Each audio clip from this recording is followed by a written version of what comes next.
What's up, guys? It's Raul, and today I've got a new topic for you guys. This is obviously not a Q&A.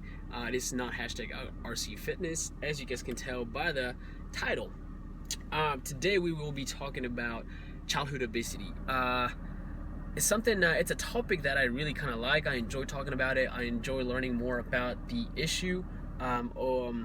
Obviously, obesity is a big problem in the U.S.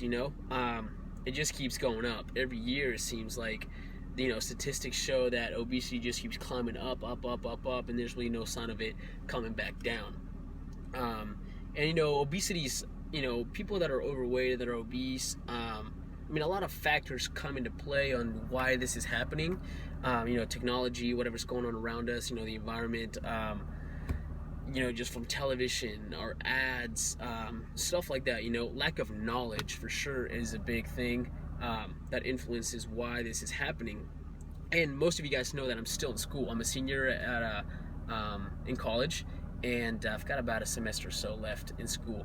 Anyway, we are talking about one of my classes about special populations, so pregnancies, geriatrics, children. Right now, we're talking about obesity in kids. So it's a topic that I kind of really enjoy, like I said, and it's getting pretty serious, honestly. Obesity, like I said, is showing that it's got no signs of stopping or going down, decreasing actually. So it's just amazing to see how much the media, the government stuff is influencing obesity, really. Like schools are actually not providing the kids with recess time or playtime.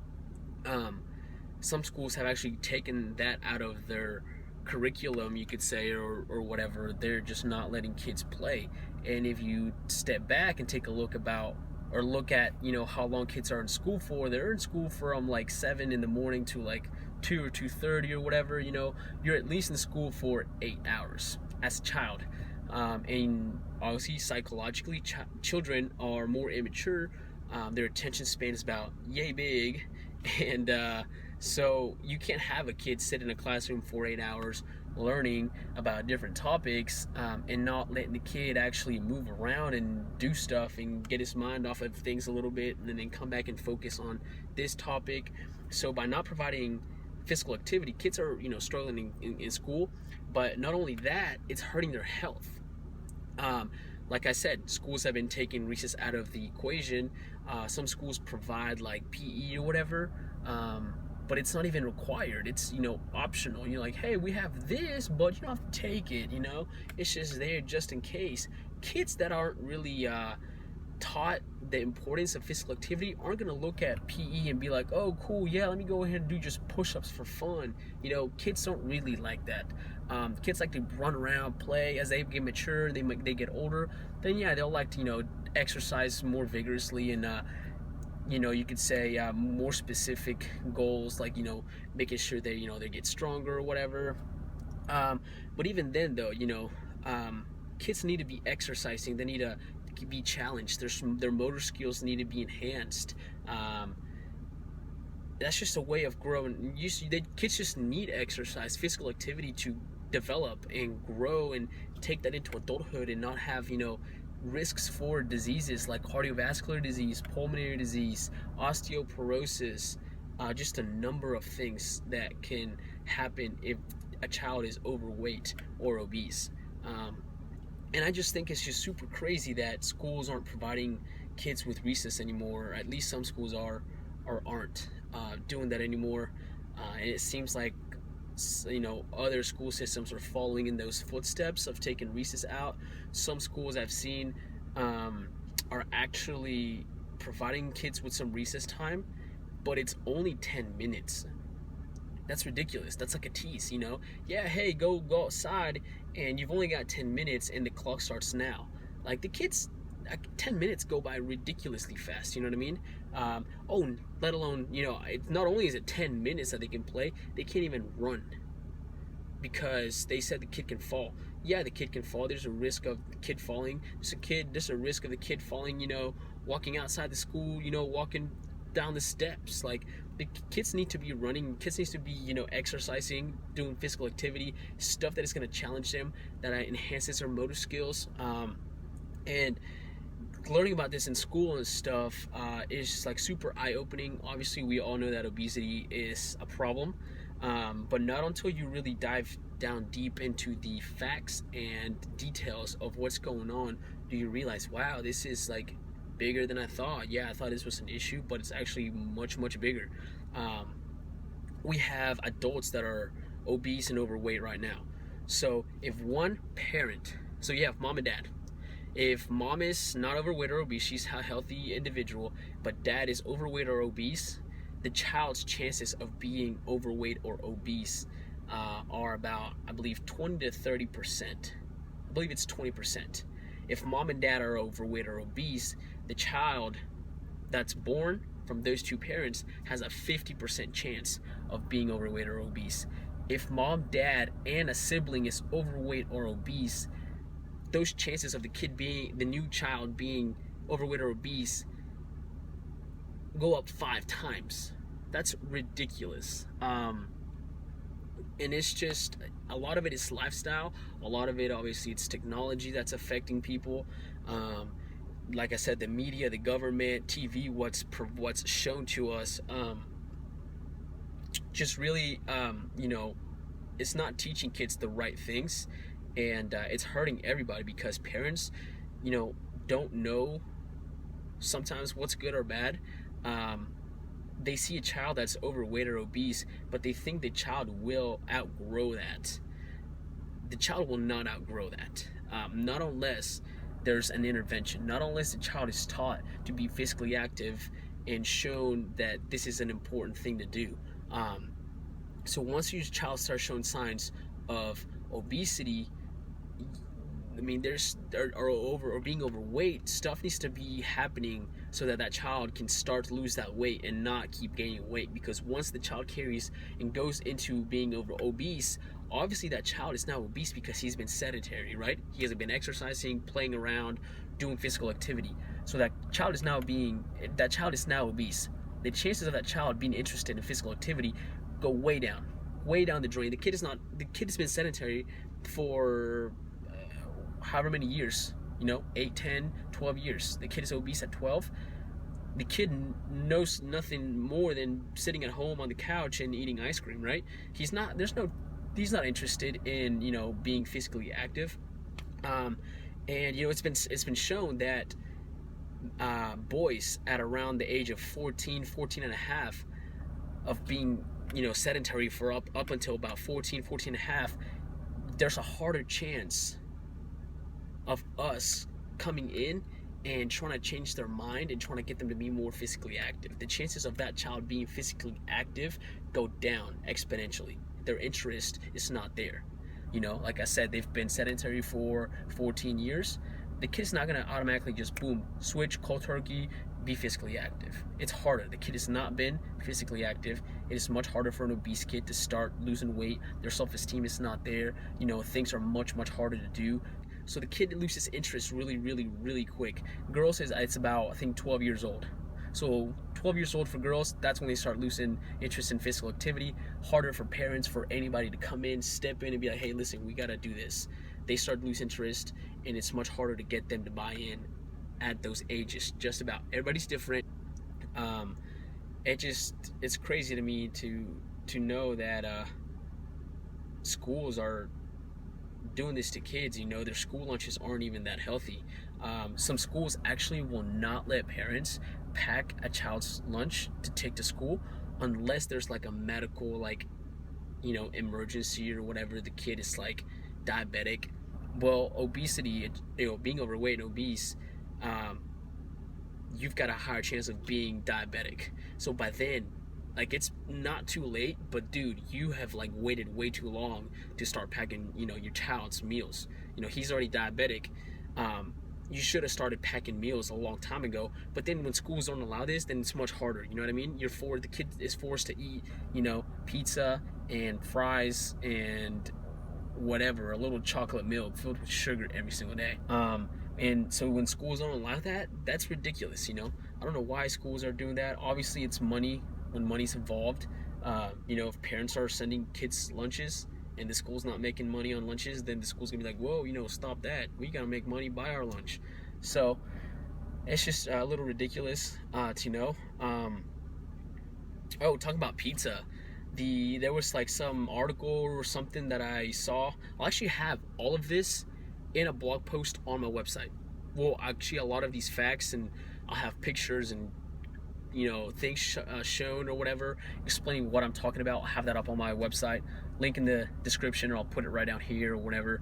But anyway, talking about pizza, Congress passed something like, or the government passed something saying that pizza was actually a vegetable. Dude, what the hell? Pizza? They said pizza is a vegetable because it has tomato sauce on it. Are you freaking kidding me, dude? That's ridiculous. So what? I go order a Hawaiian pizza, so it now has pineapple on it, so now pizza's a fruit. Dude, what the hell are people thinking? You know what I mean? Like, there's ads out there. It was like some sort of ad or something saying that pizza was a vegetable because it had tomato sauce on it. That's ridiculous. That's the stupidest thing I've heard in my life, And when that 3-year-old, 6-year-old, whatever, look at this, or are told, hey Jimmy, pizza is actually a vegetable because you got tomato sauce on it, then he's gonna be like, wow, cool, hey mom, I'm getting my vegetables in right now. No, that's the stupidest thing in the world. The kid, no, it's just ridiculous. Some of these things, kind of get me fired up. You know what I mean? I'm in class. We're all in class, and I'm just there, we're all just shaking our head at, the most ridiculous things that are being passed by the government, or, our ads, the TV, all the ads in between cartoons that the kids are watching. Just pay attention to the ads. There was, my God, I forget. There was a Coca-Cola one. I'll have that picture up on my blog, by the way. There's a Coca-Cola ad that, pretty much tells you like, oh, quench your thirst with happiness or something. Because obviously they're trying to get you to buy Coke. These kids see that the slogan is catchy, and they're like, oh cool, let me go quench my thirst, I'm super thirsty, let me go drink Coke instead of water. Golden Corral, by the way, I'm not supporting any of these companies. I'm not being told to say anything about these companies. This is just kind of what I've been seeing on the TV. Golden Corral has like a little slogan saying, help yourself to happiness. Dude, so like, you're just gonna go to Golden Corral and stuff your face. It's just so mind-blowing. Like, you see so many families going there because it's like cheaper and you can eat all you can, and so to get your money's worth, you literally have like 7 plates to yourself, and you've had about a week's worth of calories, and you do that for 2 to 3 days a week, and you are now obese a year later. You know what I mean? That's just the most ridiculous thing ever. There was a couple other ads. I'll have those, like I said, in my blog, so you guys can check those out.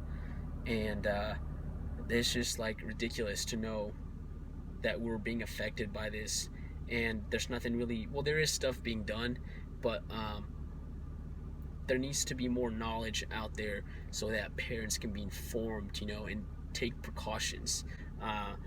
Once, it's just ridiculous.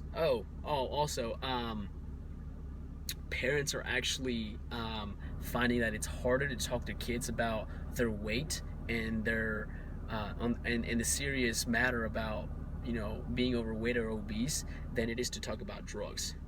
So parents don't like to really sit down with their kids and be like, oh hey, listen Jimmy, based on your stats and your body composition, you are obese. We're gonna have to start eating vegetables. Parents really have found that that's harder than being like, hey look Jimmy, you should smoke pot. That's ridiculous. It's crazy. So, and like I said, I'm not making none of this up. This was all through some presentations I was shown, studies that we were informed of, some of my own research I've looked at. I'm here in Atlanta. I live in Georgia, and the Children's Healthcare of Atlanta has been doing tremendous work to inform the community about childhood obesity. And if you go to strong4life.com, I believe it's .com. Yeah, I'll put a link in the description as well for that. But if you go to there, you can find tons of information of how to, healthy snacking, healthy recipes, how to be more active, how to, um, get rid of bad habits. Tons of information on that website for you to look at and show people if you want to help them out. Um, so awesome things to look for, and just want to make this video. Hopefully it helped somebody. Hopefully you guys find it informative, and maybe you want to share it, help somebody who is overweight or who might have kids who are on that path. It's just a little crazy to me to know that stuff like that is going on. A lot of things come into play, like the TV and all that stuff, and a lot of things we can't get away from, like TV technology. But if we are well informed and we have knowledge of this issue, then it can very well be prevented, because kids will carry that onto adulthood if they're overweight, obese, and they are more susceptible to type 2 diabetes, joint pain, osteoporosis, sleep apnea, different heart diseases, like I said, cardiovascular diseases, pulmonary, the list goes on. And it's sad to see children be affected by diseases that really adults were affected by because of lifestyle choices. Well, these kids are not having it in the youth, so these diseases are coming up at a much faster and younger, at a much faster rate at a much younger age. So hopefully more things can be done, and the community kind of opens up their eyes and wakes up about this matter, because it's just kind of sad to see people, children especially, who are overweight, and you just kind of wish you could just grab them by the hand, and be like, hey, let's go play, let's do this, let's do that. And if I could, help a child, overcome that disease, because obesity is a disease now. It is classified as a disease. So if I could help a child out, and that child can then help somebody else, obviously as they get older, and teach them about obesity, and then that child can then teach somebody else and teach somebody else, and the chain goes on, then over time this stuff could be taken care of. But in the meantime, we got to do something about it. And so I think that's about it. I think it's done. I'm going over my time. It's crazy. It's a super long video, but I thought I'd get this out and share it with you guys. So like the video if you liked it, dislike it if you didn't like it. Be honest with me. Comments below, let me know what you think, your opinions, your thoughts on obesity, childhood obesity to be exact. If you have any links that you know of that people could use, leave them down below. And I'll see you guys later. Bye.